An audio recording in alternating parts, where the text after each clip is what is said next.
अपने दुष्ट पिता से दुखी हो। जब राजकुमारी राजमहल छोड़कर जाने लगती है तो पहरेदार उसे रोक लेते हैं। राजकुमारी के दुष्ट पिता का सख्त आदेश था कि किसी को भी अंदर या बाहर न आने जाने दिया जाए। पहरेदारों के रोकने पर हिम्मत करके राजकुमारी बोली, मेरा नाम सुलोचना है, मैं राजकुमारी जी की सेविका हूँ। आज उनकी तबीयत कुछ ठीक नहीं थी तो उन्होंने मुझे रोक लिया था। चूंकि अब वो थोड़ा ठीक महसूस कर रही है तो उन्होंने मुझे ये कहकर भेज दिया कि तुम तुरंत अपने घर चली जाओ, क्योंकि आज राजा महाराज ने सभी नौकरों की छुट्टी कर रखी है।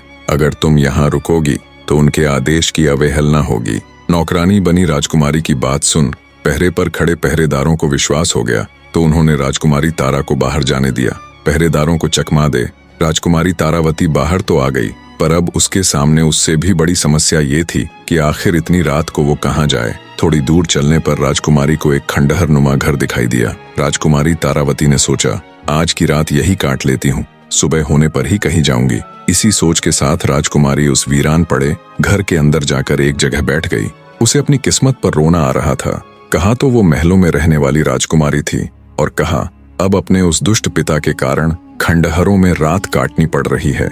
ऐसे ही बैठे बैठे उसकी रात कट जाती है। जब सुबह का थोड़ा उजाला दिखा तो राजकुमारी फिर से चल पड़ती है। उसे इस बात की चिंता भी थी कि अगर उसका दुष्ट बाप उसके कमरे में आया तो उसके वहां न मिलने पर उसकी खोज शुरू हो जाएगी। इसलिए वो जल्दी से जल्दी जितनी दूर हो सके जाना चाहती थी। राजकुमारी तारा पूरी तेजी के साथ दिशाहीन आगे बढ़ती जा रही थी। इधर जब सुबह हुई तो जैसा राजकुमारी ने सोचा था वैसा ही हुआ। राजा मदनपाल सुबह होते ही उसके कमरे में आया। जब उसे वहां राजकुमारी नहीं मिली तो उसकी छाती पर तो सांप सा लेट गया। पूरे महल में राजकुमारी की तलाश की गई पर वो कहीं नहीं मिली। मिलती तो जब वो वहां होती। निराश राजा मदनपाल हाथ मलता रह गया। चलते चलते राजकुमारी तारा जब थक गई तो पास ही दिखाई दे रही एक नदी के किनारे थोड़ी देर विश्राम करने के लिए बैठ गई।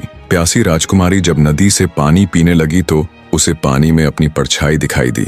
परछाई देख उसे अपने सुंदर रूप से घिन आने लगी। सोचा ऐसा रूप किस काम का जिसे देख अपने ही हैवान बन जाए। अगर वो कुरूप पैदा हुई होती तो शायद उसे आज ये दिन ना देखना पड़ता।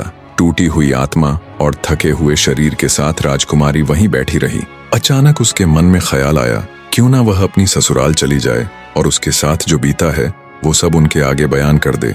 फिर सोचने लगी, किस मुंह से उन्हें ये सब बताऊंगी और क्यों वो मेरा यकीन करेंगे। तभी उसके दिमाग में एक विचार आया कि क्यों ना इस पापी रूप को ही खत्म कर दिया जाए। ना रूप रहेगा और ना कोई इसका चाहने वाला।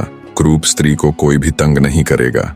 इसी सोच के साथ राजकुमारी तारा ने अपने पूरे शरीर पर कालिख पोत ली